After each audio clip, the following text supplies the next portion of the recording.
as we're talking through, I keep in my mind thinking green slide versus black slide. Understand that your training, like if you're sitting here listening, I'm assuming you're a Title IX coordinator or somebody that's responsible for student discipline.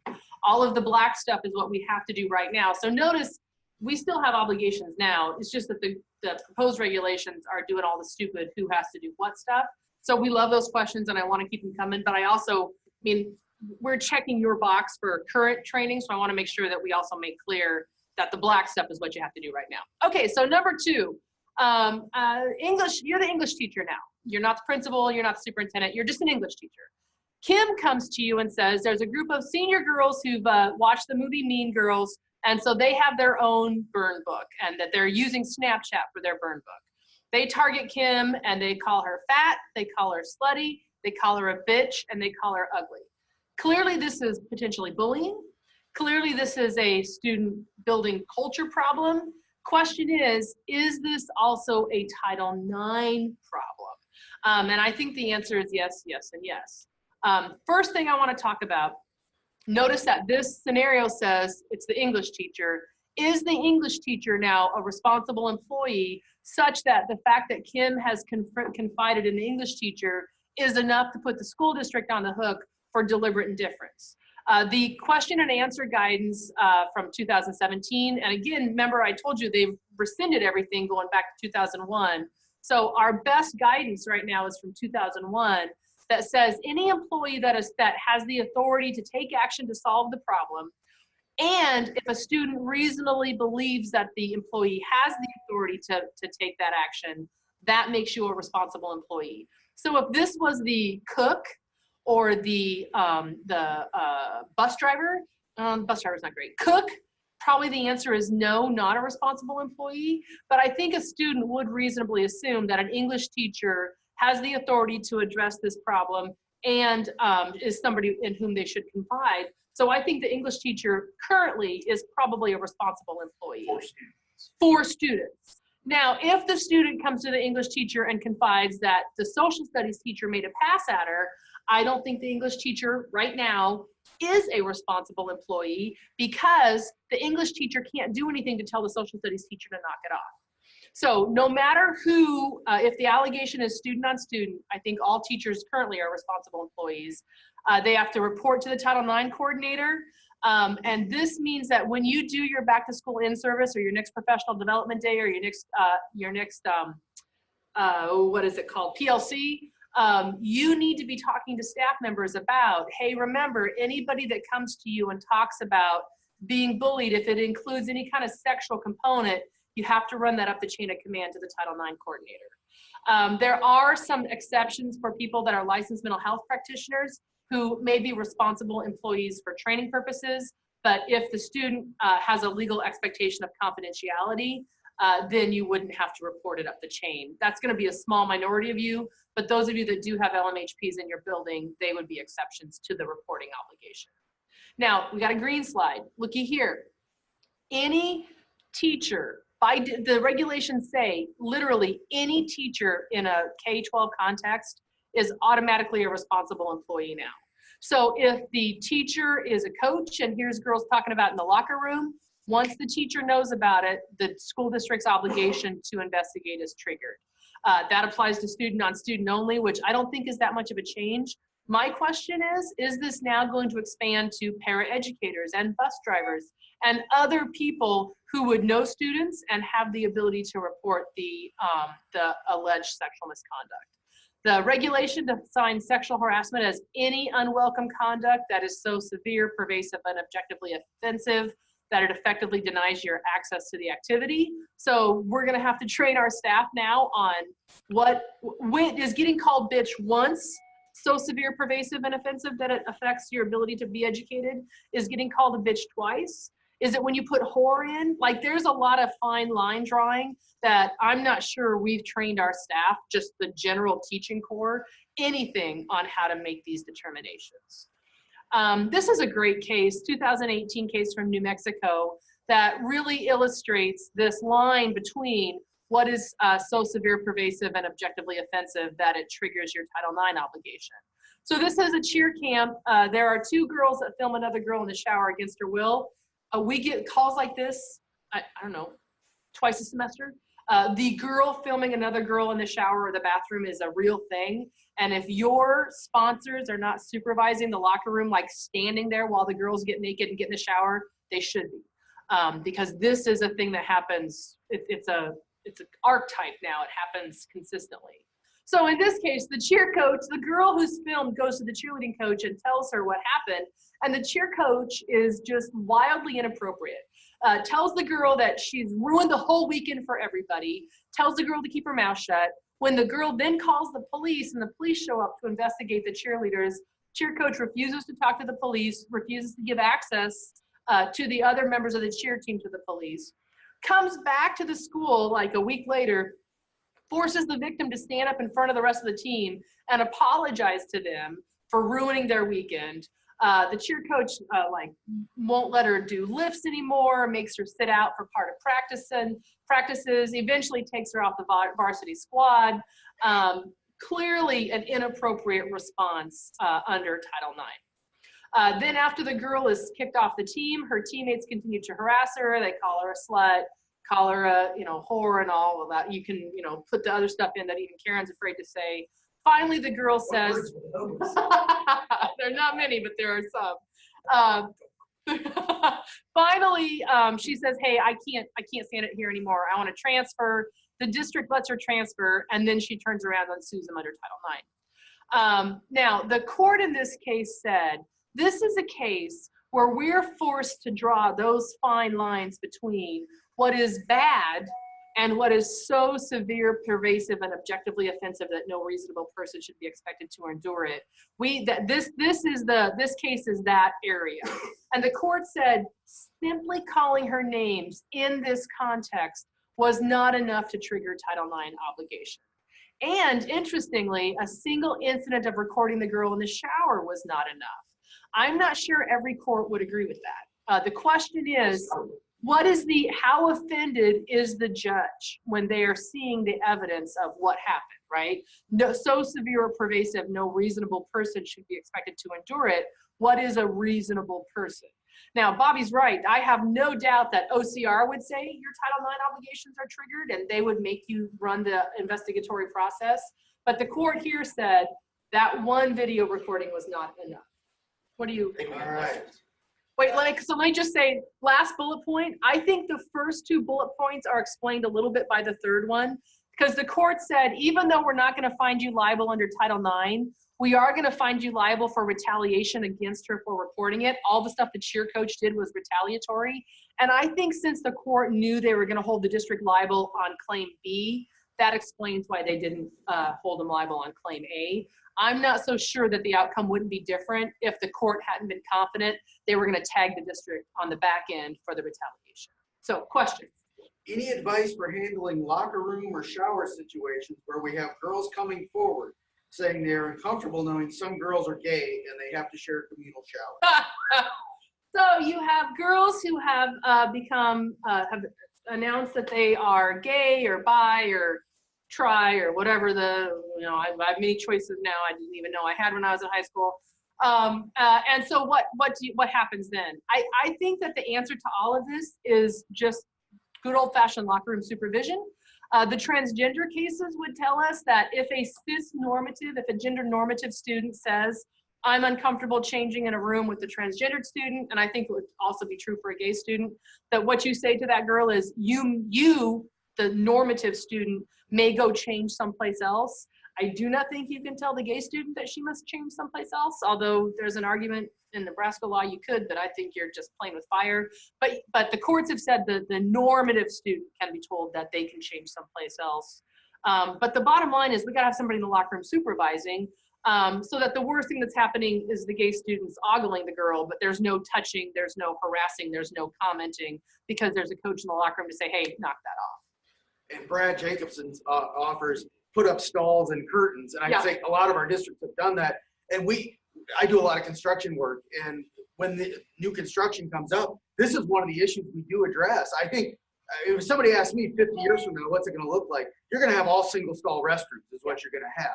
And you're going to have partitions in all locker rooms, so it's complete privacy all the time. I think that's where we're headed. So I think people have started down that road, and quite frankly, I think that's going to be the answer as the law stands today.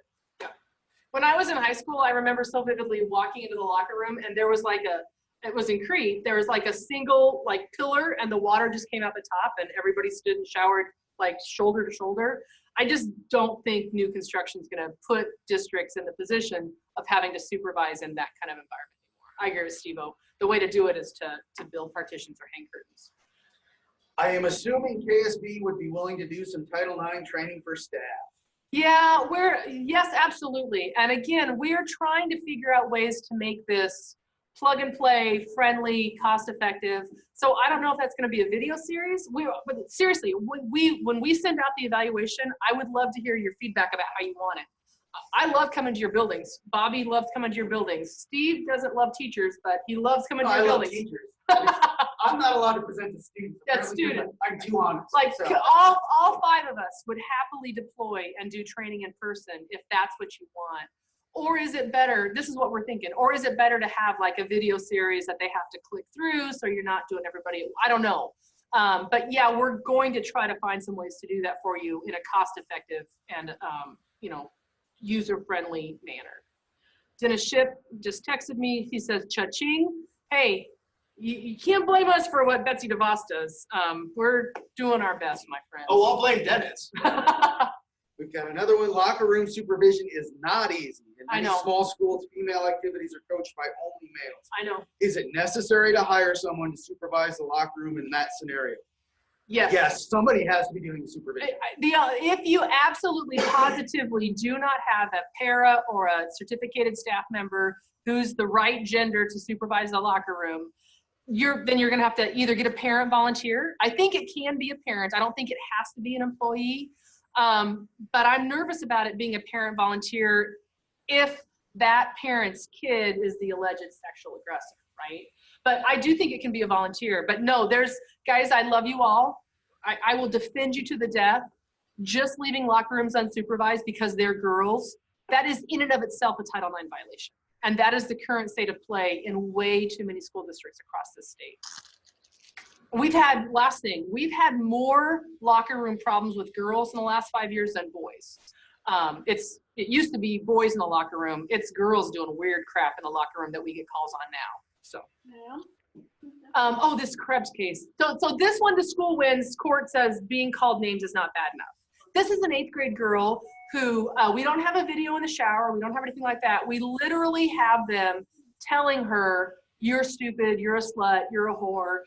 Somebody texted a picture of a bloody wrist with the letters KYS, which stands for kill yourself. At one point, the girl told the bullies to knock it off. She got into a fist fight and had somebody punch her in the face, and she had whatever this is, her eye socket fractured, their cheekbone, whatever this is. And the parents go to the principal and say, "This is ridiculous." And I can hear my principal saying this. I've heard you guys, we've talked about this. Principal says to the student, "I need you to document, write it down every time this is happening. I need you to make a journal of all of this that is happening." And then when the girl does it and presents all these incidents to the principal tells the parents, "What do you want me to do? I can't be everywhere all the time. I can't stop it." And then this is an example of one of those dangerous words that Bobby talked about. He says to the parents, "This is just something adolescent girls do. Girls are mean." Which is true. You've heard me say probably, there is no creature in the world meaner than a middle school girl. It's true. But you can't say, and that's the state of play, so you have to suffer through it. Tragically, this little girl takes her own life, hangs herself in the family garage. Family sues the school saying that the failure to respond appropriately under Title IX creates liability for the girl's suicide. The court in this case says, this is enough. While infrequent name-calling and bullying among adolescent peers may not rise to a Title IX violation, the constant and pervasive harassment with sex-based terms here does rise to Title IX. This is why anytime you have the Mean Girls Snapchat group, somebody getting called a slut and a whore, I would rather have you run it as a Title IX issue right now than not. Now, when we get to the green stuff and the Title IX investigation is way more formalized, I'm still not exactly sure how we're going to advise clients. But right now, while we're in the black slides, all of this I would treat as Title IX. There's no downside. The only thing really that you have to do extra is to go ahead and follow up with the victim after the investigation is done, like 6 weeks later, to see how she's doing and try to take affirmative steps to make sure the misconduct doesn't occur again.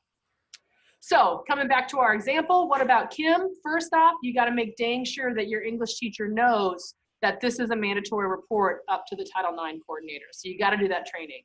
Secondly, I think you as the Title IX coordinator at this point in time can do your own investigation.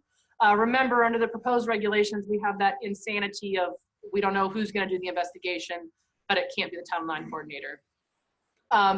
Even today, without the green, follow up and make sure that Kim does not struggle going forward and consider or continue to be harassed. Then I love referring the victim to a student assistance team. Even if the team says Kim's a straight A student, she's doing fine, she doesn't need help, that act of referring shows that you weren't deliberately indifferent. It shows that you were trying to address Kim's needs. So then the next question is, do we discipline the mean girls? And here the proposed regulations basically say, discipline is at your discretion. We're not going to second guess you, except we do expect that you take appropriate steps to restore the complainant's status to the same place she would be as if she had not been sexually harassed. And so I kind of see that as the DeVos Department of Ed talking out of both sides of their mouth. I would discipline the mean girls. Now, I don't think it has to be massive, right? It can be an in-school suspension, it can be a detention, it can be having to write a paper on bullying and cyberbullying, but I'm nervous that if you don't do anything to those girls, it's going to be seen as deliberately indifferent. This is just, they go on and say they trust school leaders that you have knowledge about the student body. Unless it's clearly unreasonable, they say they're not going to second guess you. Again, I'm a little bit nervous that they are going to second guess you because you can see how the rest of these regulations are going.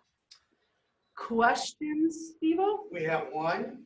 Track athletes do not all go to the locker room at the same time. Yes. How do we supervise the locker room? I don't know if you saw on one of Bobby's slides where it was like, you know, check out areas that are problematic. And we had in parentheses track team for this exact reason. We have a ton of problems with track athletes because they dress out in phases and then they go practice in phases and then they go to the locker room in phases. Guys, hear me. It is negligent not to have supervision in the locker room. Like, think of it this way. Would your shop teacher, would it cut any ice with you as the building principal if the shop teacher said, boss, I have to leave kids in the shop with the circular saw running because I have to go watch people in the classroom? You would be like, plan your lesson better. Supervision is your primary function. We're not going to have a kid cut off his hand. Plan your track practice better. That's all I can tell you. Either you're going to have to hire more assistant track coaches and someone's job is to make sure that they are always in the locker room, or you're going to have to tell your track coaches they got to plan practice better. I love coaches. That's a little bit lazy to say the sprinters are going to do this, the weight guys are going to do this, and I'm not going to have to even think about student supervision. We don't let any other educational professional do that. We should not let track coaches do that. I'm sorry, but I just think it's crazy for us. I'm going to have a hard time. We're going to have a hard time defending you based on the history that we have in this state because you know that track locker room is a problem area. You do. Based on Mean Girls burn book case, how do you suggest a school investigate who started the burn book and employ Title IX? Under the current regulations, if Kim goes to the English teacher tells the principal or the superintendent, whoever the Title IX coordinator is, I think your regular student discipline process can be the same as your Title IX process. So the principal interviews Kim, says who's doing it, interviews the other girls. You kind of know who runs around with who in your building. So you're going to have as you're sitting here listening to the Mean Girl story, you've got a list of suspects in your head just based on knowing the kids in your building. So you interview them. You ask anybody if they have screenshots. You ask Kim if she has screenshots. You talk to Kim's friends. It's the same as if you're investigating whether or not somebody has a jewel in the bathroom, right? You just follow your normal process. Now, under the green, it's going to be a little more formalized because we're going to have to think about how we protect the mean girls' rights. Honestly, I'm not even prepared to tell you exactly how you do it under the green right now. But I can start, in my mind, I can start thinking about how you would do it. And I think we're going to have to give you guys some maybe written processes or an FAQ to kind of guide you through this if the regs go through the way they're drafted.